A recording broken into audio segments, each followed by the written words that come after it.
আমার প্রিয় বন্ধুদেরকে স্বাগতম আমাদের নতুন গল্প সিরিজে আসার জন্য। জীবন সবসময় সমান পথে চলে না।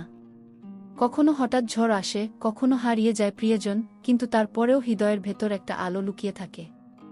আজকের গল্পে আমরা শুনব আমারই অজানা এক নিঃশব্দ যন্ত্রণার কথা, আমার একাকী রাতের কান্না, আর ধীরে ধীরে জন্ম নেওয়া নতুন এক সম্পর্কের কাহিনী। এখানে আছে শুধু আবেগ, ভালোবাসা আর মানবিক টান। তাই ভিডিওটা একটানা শেষ পর্যন্ত শুনবেন, কারণ প্রতিটি মুহূর্ত আপনাদের হৃদয়ের ভেতর নাড়া দেবে। আমার নাম মায়া। বয়স আমার 22। ছোটবেলা থেকেই আমি ছিলাম একটু চুপচাপ স্বভাবের মেয়ে। বই পড়তে ভালো লাগত, জানলার ধারে বসে আকাশ দেখতে ভালো লাগত। আমার বাবা মা আমাকে খুব আদরেই বড় করেছিলেন, কিন্তু সমাজের নিয়ম মেনে অনেক তাড়াতাড়ি বিয়ে দিয়ে দেন। আমার স্বামী সৌমেন ছিল পাশের গ্রামের ছেলে। খুব শান্ত, ভদ্র আর পরিশ্রমী। প্রথম দিকে ওর সঙ্গে আমি ঠিক জমাতে পারিনি। আমার বুকের ভেতর সবসময় একটা ভয় কাজ করত, অচেনা মানুষ, অচেনা সংসার। কিন্তু ধীরে ধীরে সৌমেনের সহজ ব্যবহার, তার যত্ন আর ভালোবাসা আমার সব ভয় দূর করে দিল। ও খুব হাসি খুশি ছিল। কাজ থেকে ফিরে এসে বলতো, মায়া জানো, আজ বাজারে গেলে তোমার জন্যে নীল রঙের শাড়ি দেখে এলাম। তোমায় ওই রঙে একেবারে অপ্সরার মতো লাগবে। আমি লজ্জা পেয়ে মাথা নিচু করে বলতাম, আমি তো সাধারণ মেয়ে, অপ্সরা কোথায়? ও হেসে বলতো, তুমি আমার কাছে সব কিছু গু। আমার চোখ ভিজে যেত। মনে হতো সত্যিই তো, সংসার যদি এভাবে মায়া আর ভালোবাসায় ভরে থাকে, তাহলে আর কি চাই। কিন্তু সুখের দিনগুলো বেশি দিন টিকল না। বিয়ের মাত্র 2 বছরের মাথায় একটা ভয়ঙ্কর দুর্ঘটনা সবকিছু এলোমেলো করে দিল। অফিস থেকে ফেরার পথে ট্রাকের ধাক্কায় সৌমেন আর ফিরল না। আমি বিশ্বাস করতে পারছিলাম না। শেষবার যখন ওকে দেখেছিলাম তখন ও হাসছিল। আর এখন নিথর দেহ শ্মশানে নিয়ে যাওয়া হলো। আমি চিৎকার করে কেঁদে উঠলাম। আমাকে ফেলে চলে গেলে কেন সৌমেন? আমি কিভাবে বাঁচব? কিন্তু কেউ তো আর ফিরিয়ে আনতে পারল না। সেই রাত থেকে আমার জীবন থেমে গেল। সমাজ আমাকে দিল নতুন পরিচয়, বিধবা। যেন এই শব্দটার ভেতরেই আমার অস্তিত্বকে গিলে নিল সবাই। আমাকে বলল সাদা শাড়ি পরতে হবে, আর সাজগোজ করা যাবে না। হাসতে নেই, বাইরে যেতে নেই। আমি হয়ে গেলাম এক চলমান ছায়া। দিনের বেলা আমি শাশুড়ির পাশে থাকতাম। তিনি বয়সে অনেক বড়, শরীরটাও দুর্বল। আমাকে মেয়ের মতোই আগলে রাখতেন। কিন্তু রাত হলে আমার বুকের ভেতরটা কেমন ফাঁকা ফাঁকা লাগত। একসময় যেই বিছানায় স্বামীর সঙ্গে গল্প করতাম, সেই বিছানায় এখন আমি একা। জানলার বাইরে তাকিয়ে থাকতাম, আকাশের তারা গুনতাম, আর মনে মনে বলতাম, কবে এই শূন্যতা কাটবে। এই সময়েই আমার জীবনে নতুন করে ফিরে এলো এক মানুষ, আমার দেওর অরিন্দম। ও তখন কলেজে পড়ে, বয়সে আমার থেকে 2 বছর ছোট। শহরে থাকত পড়াশোনার জন্যে, মাঝে মাঝে গ্রামে আসত। এক সন্ধ্যায় হঠাৎই এসে দাঁড়ালো দরজায়। বৌদি, অনেকদিন পর দেখা হলো। তুমি কেমন আছো? আমি একটু চমকে উঠে তাকালাম। বললাম, ভালো আছি অরিন্দম। তুমি কেমন? ও গভীর চোখে তাকিয়ে বলল, ভালো আছি, কিন্তু তুমি? তুমি তো একেবারে শুকিয়ে গেছো বৌদি। হাসো না কেন? আমি মৃদু হেসে বললাম, হাসি কি আর এত সহজে আসে অরিন্দম? ওর চোখে আমি অদ্ভুত মায়া দেখলাম। সেদিন থেকে অরিন্দম প্রায় আমার সঙ্গে গল্প করত। কখনো উঠোনে বসে, কখনো রান্নাঘরের পাশে দাঁড়িয়ে। তার কথাই ছিল সহজ সরল হাস্যরস। আমি প্রথমে ভেবেছিলাম হয়তো সাময়িক সান্ত্বনা দিচ্ছে। কিন্তু আস্তে আস্তে বুঝলাম, ওর প্রতিটি কথা আমার বুকের ভেতর জমে থাকা দুঃখ গলিয়ে দিচ্ছে। এক রাতে আমি উঠোনে কাপড় শুকোতে দিচ্ছিলাম। শীতের হাওয়া বইছিল। অরিন্দম এসে দাঁড়ালো পেছনে। বলল, বৌদি, ঠান্ডা লাগবে তোমার। ভেতরে চলে যাও। আমি চমকে তাকালাম। ওর চোখে কেমন যেন আলোর ঝিলিক। সেই দৃষ্টিতে এক ধরনের অদ্ভুত আশ্বাস ছিল। মনে হচ্ছিল কেউ যেন বলতে চাইছে, তুমি একা নও। তারপর থেকে রাতগুলো বদলাতে লাগল। আমি আর শুধু কান্নায় ভাসতাম না, অরিন্দমের সঙ্গে গল্প করার অপেক্ষায় থাকতাম। ওর খুনসুটি, ওর যত্ন আমার বুকের ভেতর কেমন আলো জ্বেলে দিত। একদিন রান্নাঘরে আমি খিচুড়ি বানাচ্ছিলাম। অরিন্দম এসে বলল, আজ কিন্তু আমি তোমার হাতের খিচুড়ি খাব। যদি ভালো না হয় তবে কিন্তু রাগ করব গো। আমি হেসে বললাম, রাগ করলে রাগ করো, কিন্তু খেতে হবে কি। আমাদের এই ছোট ছোট খুনসুটি আমার জীবনে নতুন রং আনতে শুরু করল। বাইরে থেকে আমি হয়তো সমাজের চোখে শুধু এক বিধবা, কিন্তু ভেতরে ভেতরে আমি আবার নতুন করে বাঁচতে শুরু করছিলাম। সেই দিনগুলোতে আমার জীবন যেন আস্তে আস্তে এক নতুন ছন্দ খুঁজে পাচ্ছিল। বাইরে থেকে আমি ছিলাম এক বিধবা নারী, সমাজের চোখে যেন নিঃশব্দ এক ছায়া, কিন্তু ভেতরে ভেতরে আমার মনে হচ্ছিল আমি আবার মানুষের মতো বাঁচতে শুরু করেছি। অরিন্দমের সহজ কথা, তার হঠাৎ করে খুনসুটি আর ছোট ছোট যত্ন আমাকে এক অন্যরকম শান্ত দিত। আগে রাতগুলো যতটা দীর্ঘ মনে হতো, এখন ততটা আর হতো না। কখনো বারান্দায় বসে আকাশ দেখতাম আর অপেক্ষা করতাম অরিন্দম যদি এসে বলে, বৌদি, গল্প করবে। একদিন সন্ধ্যায় অরিন্দম পড়া শেষ করে বারান্দায় এসে দাঁড়াল। আমি তখন উঠোনে শাক কাটছিলাম। হঠাৎ বলল, বৌদি, তুমি জানো, শহরে পড়তে গিয়ে আমি সবচেয়ে বেশি যেটা মিস করি সেটা হলো তোমার রান্না। ওখানে যাই খাই না কেন, মনে হয় স্বাদের মধ্যে কিছু নেই গু। আমি হেসে বললাম, তাহলে তুমি চাইলেই তো আমি প্রতিদিন তোমার জন্য কিছু বানিয়ে দিতে পারি গু। অরিন্দম মিষ্টি হেসে বলল, সেটাই তো চাই বৌদি, তোমার হাতে যেন আমার ভরসা গু। ওর গলায় যে নির্ভরতার সুর আমি শুনলাম, তাতে বুকটা কেমন উষ্ণ হয়ে উঠল। অনেকদিন পর মনে হলো কেউ আমাকে শুধু দয়া করে নয়, সত্যিই আপন মনে ভাবছে। সেই রাতে খাওয়ার পর শাশুড়ি ঘরে চলে গেলেন। আমি বসেছিলাম জানলার পাশে। আকাশে চাঁদ উঠেছে, বাতাসে হালকা শীতের ছোঁয়া। হঠাৎ পেছন থেকে অরিন্দম বলল, বৌদি, তোমার চোখে সবসময় দুঃখ দেখি। তুমি কি কখনো কাউকে কিছু বলতে চাও? আমি চমকে পেছনে তাকালাম। বললাম, সব কথা কি আর কাউকে বলা যায় অরিন্দম? কিছু কথা আছে যেগুলো শুধু বুকের ভেতর জমে থাকে গি। ও আমার পাশে এসে দাঁড়াল। ধীরে বলল, কিন্তু যদি কেউ সত্যিই শুনতে চায়, শুধু শোনার জন্যে, তোমার পাশে থাকার জন্যে? আমি চুপ করে গেলাম। কথা বের হলো না। চোখের কোণে জল জমে উঠল।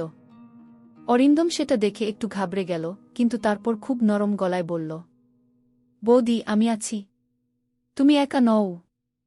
সেই মুহূর্তে মনে হল বুকের ভেতর জমে থাকা হাহাকার কেউ যেন সত্যিই বুঝল। আমার চোখের জল গড়িয়ে পড়ল গালে, আর অরিন্দম নিঃশব্দে পাশে দাঁড়িয়ে রইল। কোনো প্রশ্ন করল না, শুধু পাশে থাকার আশ্বাস দিল। পরের দিন সকালে আমি উঠোনে কাপড় মেলছিলাম। হঠাৎ শুনলাম অরিন্দম গান গাইছে, মন মাঝি তোর বৈঠা নিস না গি। ওর গলায় কেমন দুঃখের সুর। আমি থেমে তাকালাম। ও আমার দিকে তাকিয়ে হেসে বলল, বৌদি, গান শুনে হাসছ কেন? আমি মাথা নাড়িয়ে বললাম, হাসছি না অরিন্দম, তোমার গলায় কেমন যেন এক ধরনের কষ্ট লুকানো থাকে গি। ও একটু চুপ করে থেকে বলল, হয়তো তোমার কষ্ট দেখে আমার মনও কষ্টে ভরে গেছে গি। সেদিন আমি প্রথমবার ভেতরে ভেতরে স্বীকার করলাম, অরিন্দম শুধু শ্বশুরবাড়ির ছোট ছেলে নয়, ও আমার জীবনের এক আশ্চর্য সান্ত্বনা হয়ে উঠছে। শীতের দিনগুলো তখন জমে উঠেছে। সন্ধ্যা নামলে কুয়াশা চারদিকে ঘিরে ফেলত। আমি প্রায় উঠোনে বসে শীতের হাওয়া টের পেতাম। অরিন্দম এসে আমার কাঁধে একখানা শাল জড়িয়ে দিত। বলতো, তুমি তো একেবারেই নিজের খেয়াল রাখো না, সবসময় অন্যের কথা ভাবো। আমি মৃদু হেসে উত্তর দিতাম, নিজের খেয়াল রাখার মতো মনটাই তো নেই অরিন্দম ঘ। অরিন্দম গম্ভীর হয়ে বলতো, মন থাকবে, আমি আছি তো। এই কথাগুলো আমাকে গভীরভাবে ছুঁয়ে যেত। রাতগুলো আবার বদলাতে শুরু করল। একা শোয়ার সময় আমি আর শুধু কাঁদতাম না। অরিন্দমের কথা, ওর চোখের মায়া, ওর কণ্ঠস্বর, সবকিছু আমার ভেতর নতুন আলো জ্বালিয়ে দিত।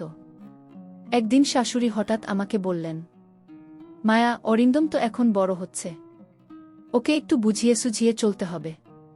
বাইরে লোকজন তো নানা কথা বলবে গি। আমি চমকে গেলাম। মাথা নিচু করে শুধু বললাম, আমি তো কিছু করি না মা। শাশুড়ি দীর্ঘশ্বাস ফেলে বললেন, আমি জানি তুমি কিছু করো না, কিন্তু মানুষের মুখ তো থামানো যায় না গি। সেদিন রাতে আমি অনেক ভেবেছিলাম, সমাজের নিয়ম যেন একটা অদৃশ্য বেড়া দিয়ে রেখেছে আমাদের চারপাশে, কিন্তু হৃদয়ের টান কি সেই বেড়ায় বাধা থাকে? আমার চোখ বন্ধ হল না। জানলার বাইরে চাঁদের আলোয় ভেসে উঠল অরিন্দমের মুখ। বুকের ভেতর হাহাকার উঠল, আমি কি সত্যিই ওকে শুধু দেওর ভেবে থাকতে পারব, নাকি ভাগ্যের লিখন অন্য কিছু বলছে? দিনগুলো কেটে যাচ্ছিল, কিন্তু আমার মনে হচ্ছিল সময় যেন নতুন এক ছন্দে চলতে শুরু করেছে। একসময় যে রাতগুলো কেবল কান্নায় ভরে থাকত, এখন সেই রাতগুলোতে মনের ভেতর অদ্ভুত আলো জ্বলে ওঠে। অরিন্দম প্রায়ই আমার কাছে এসে বসত। কখনো উঠোনে, কখনো বারান্দায়, আবার কখনো রান্নাঘরে। ওর উপস্থিতি আমার একাকী জীবনে কেমন এক অচেনা প্রশান্তি এনে দিয়েছিল। এক সন্ধ্যায় আমি উঠোনে শীতের রাতে পিঠে বানাচ্ছিলাম। শীতের হাওয়া হু হু করে বইছে, চারপাশে কুয়াশা জমেছে। অরিন্দম এসে চুপচাপ বসে গেল পাশে। আমি প্রথমে কিছু বললাম না। তারপর হঠাৎ ও বলল, বৌদি, জানো, শহরে যখন থাকি তখন সবকিছু কেমন ফাঁকা ফাঁকা লাগে। ক্লাসে বসি, বন্ধুরা হাসে খেলে, কিন্তু আমার বুকের ভেতর সবসময় তোমার কথা বাজে। মনে হয় যদি তুমি থাকতে তবে হয়তো ওই ফাঁকা জায়গাটা ভরত। আমি অবাক হয়ে ওর দিকে তাকালাম। বললাম, আমার কথা? তুমি তো আমাকে বৌদি হিসেবে দেখো গি। অরিন্দম মৃদু হাসল। বলল, হ্যাঁ, বৌদি তো বটেই, কিন্তু তার থেকেও বেশি কিছু।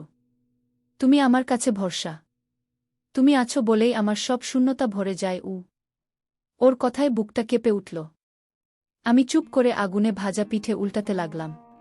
কিন্তু মনের ভেতরে কেমন যেন অদ্ভুত আলোড়ন উঠল। সেই রাতে শাশুড়ি ঘুমিয়ে পড়ার পর আমি জানলার পাশে বসে আকাশ দেখছিলাম। হঠাৎ পেছনে পদশব্দ পেলাম। ঘুরে দেখি অরিন্দম দাঁড়িয়ে আছে। আমি অবাক হয়ে বললাম, এত রাতে এখানে কেন? অরিন্দম ধীরে এগিয়ে এসে আমার পাশে বসল। খুব নরম গলায় বলল, ঘুম আসছিল না বৌদি, তাই ভেবেছিলাম তোমার সঙ্গে একটু বসি গে। আমরা দুজনেই চুপচাপ আকাশের দিকে তাকিয়ে রইলাম। চারপাশে নিস্তব্ধতা, দূরে শুধু ঝিঙি পোকার ডাক। তারপর অরিন্দম হঠাৎ বলল, বৌদি, তোমার জীবনে কি আবার আলো আসতে পারে? আমি থমকে গেলাম। দীর্ঘশ্বাস ফেলে বললাম, জানি না অরিন্দম।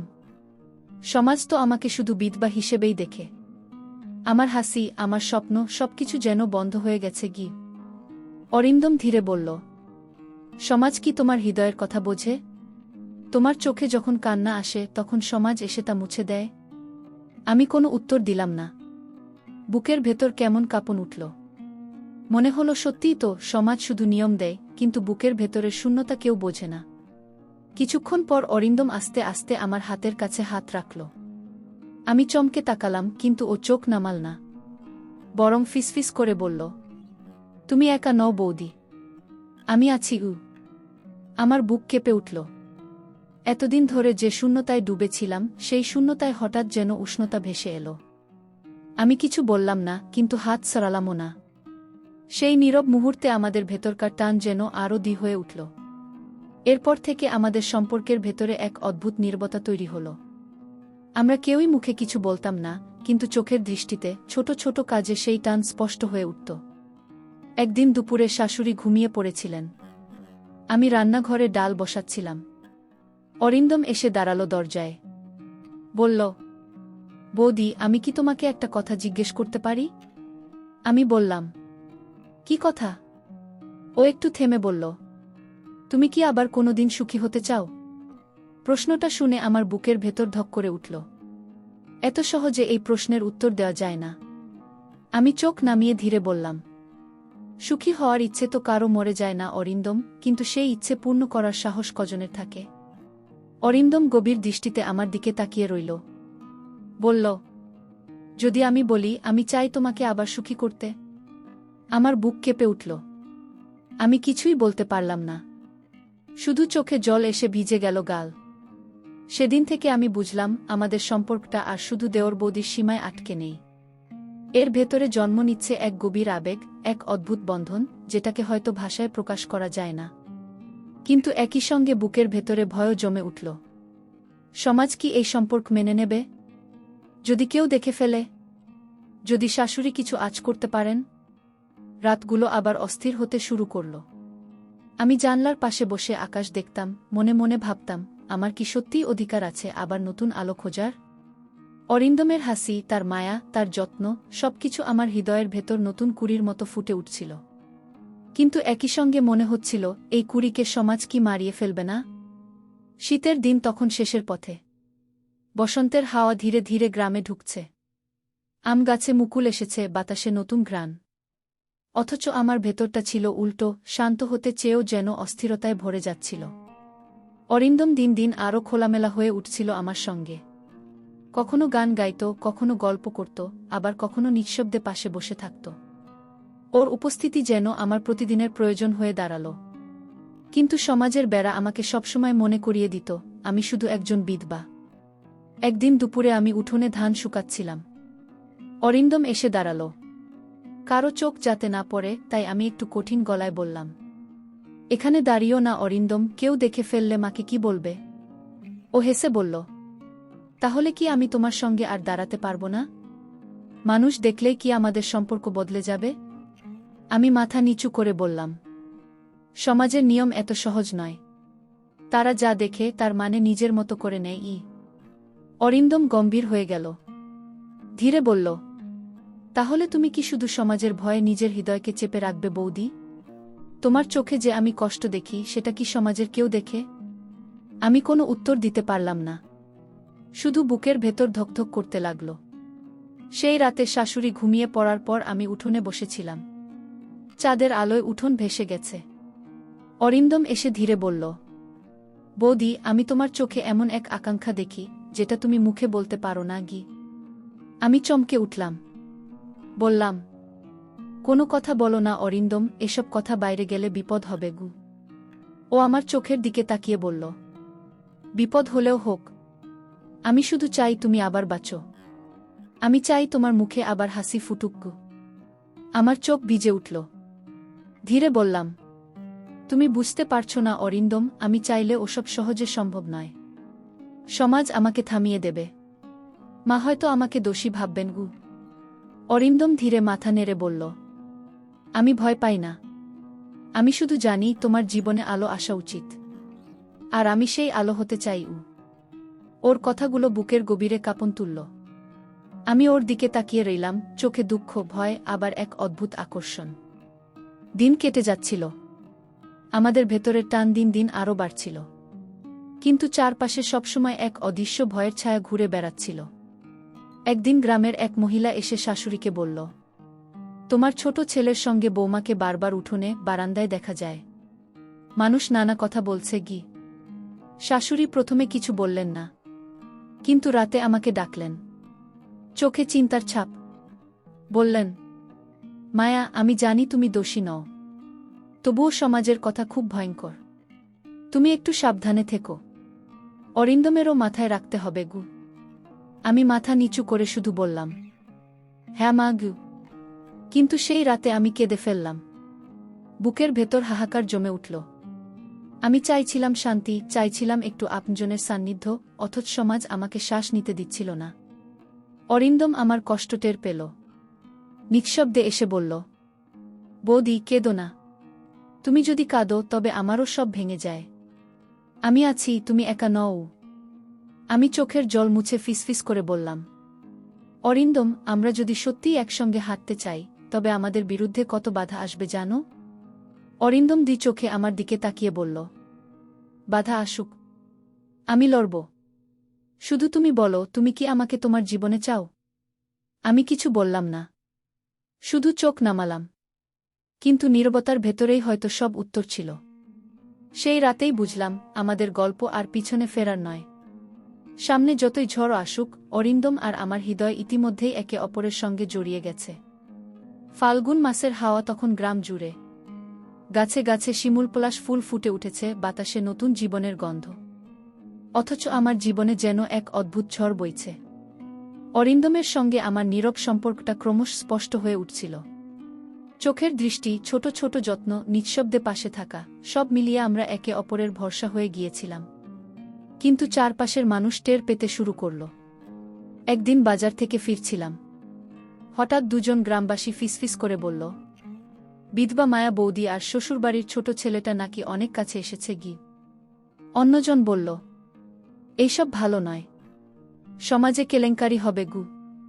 আমি শুনে বুকের ভেতর শিউরে উঠলাম। মনে হলো আমার সব শান্তি কেড়ে নেবে এই গুজব। সেই রাতে আমি অরিন্দমকে বললাম, শোনো অরিন্দম, আমাদের এভাবে মিশলে চলবে না। মানুষ নানা কথা বলছে গি। অরিন্দম চোখ নামিয়ে কিছুক্ষণ চুপ রইল। তারপর ধীরে বলল, বৌদি, মানুষ তো সবসময় বলবেই, তারা কখনো কারো ব্যথা বোঝে না। আমি কি তাহলে তোমাকে একা ফেলে দূরে সরে যাই? আমার বুক কেঁপে উঠল। বললাম, না, আমি চাই না তুমি দূরে যাও, কিন্তু ভয় হচ্ছে, মা যদি কিছু শুনে ফেলেন। অরিন্দম দুভাবে বলল, মা হয়তো প্রথমে রাগ করবেন, কষ্ট পাবেন, কিন্তু আমি জানি মা তোমার ভালো চান। যদি তিনি বুঝতে পারেন তুমি আবার বাঁচতে চাও, তবে হয়তো মেনে নেবেন গু। আমি চুপ করে রইলাম। কথা বলতে গিয়ে গলায় যেন আটকে গেল। কিছুদিন পরের ঘটনা। রাতে হঠাৎ বৃষ্টি শুরু হলো।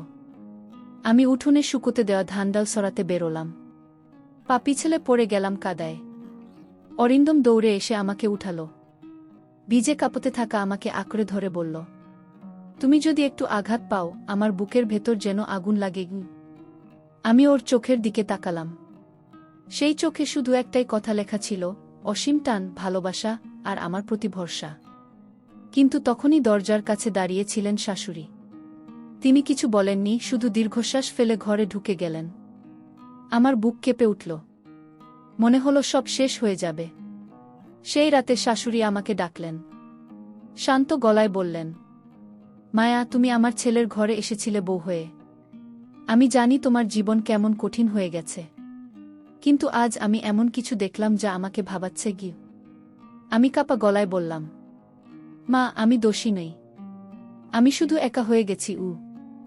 শাশুড়ি কিছুক্ষণ চুপ থেকে বললেন, আমি জানি অরিন্দম তোমার পাশে থাকতে চায়, আমি শুধু ভয় পাই সমাজ তোমাদের ছাড়বে না গি।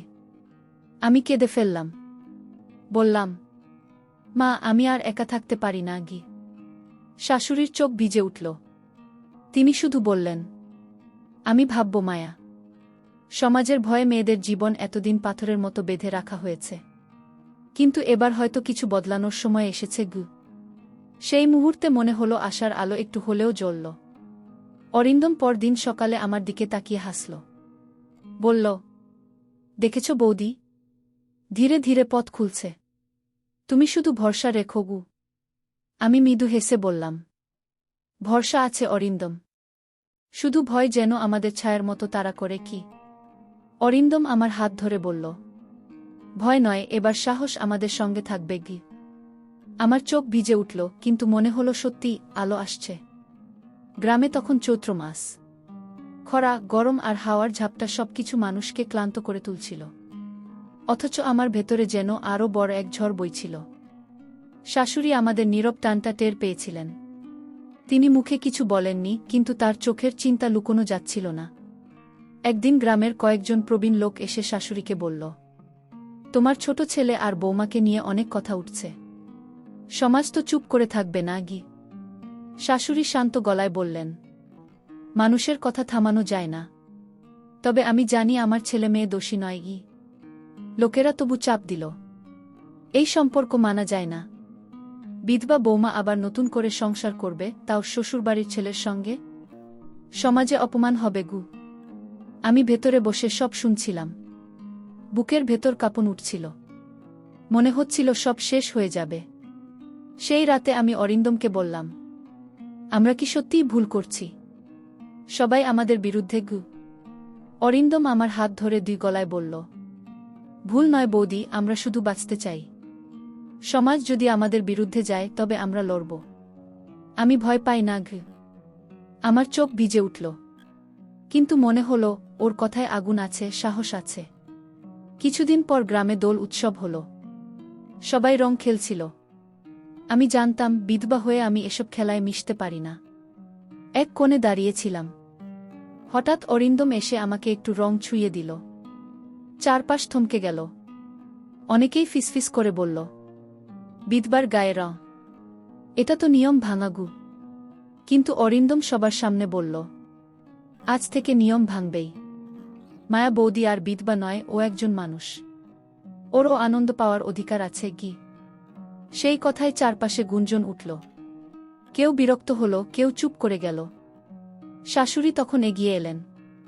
সবাই ভেবেছিল তিনি হয়তো রাগ করবেন, কিন্তু তিনি শান্ত গলায় বললেন, আজ আমার ছোট ছেলে যা বলল তাতেই আমি গর্বিত। আমার বৌমার জীবনও জীবনের মতোই সুন্দর হওয়ার অধিকার রাখে। আমি সমাজের ভয়ে আর ওকে কষ্ট পেতে দেব না গে। লোকজন অবাক হয়ে একে অপরের দিকে তাকালো। আমার চোখে তখন শুধু জল।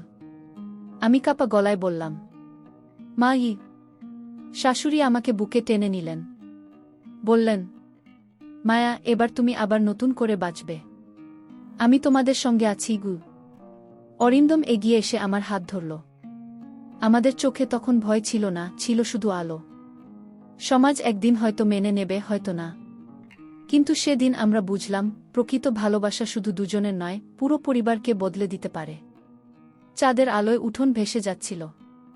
আমি মনে মনে ভাবলাম, আজ থেকে আমি শুধু বিধবা নই, আমি একজন নারী, যে আবার নতুন করে বাঁচতে শিখল। যদি এই গল্পটি আপনাকে স্পর্শ করে থাকে, তাহলে পরবর্তী ঘটনা শোনার জন্য অপেক্ষা করুন গু। আর বন্ধুরা, আমাদের এই ইউটিউব চ্যানেলে ভালো ভালো গল্প শুনতে হলে প্লিজ এখনই সাবস্ক্রাইব করুন এবং পরবর্তী পর্ব মিস করবেন না গে।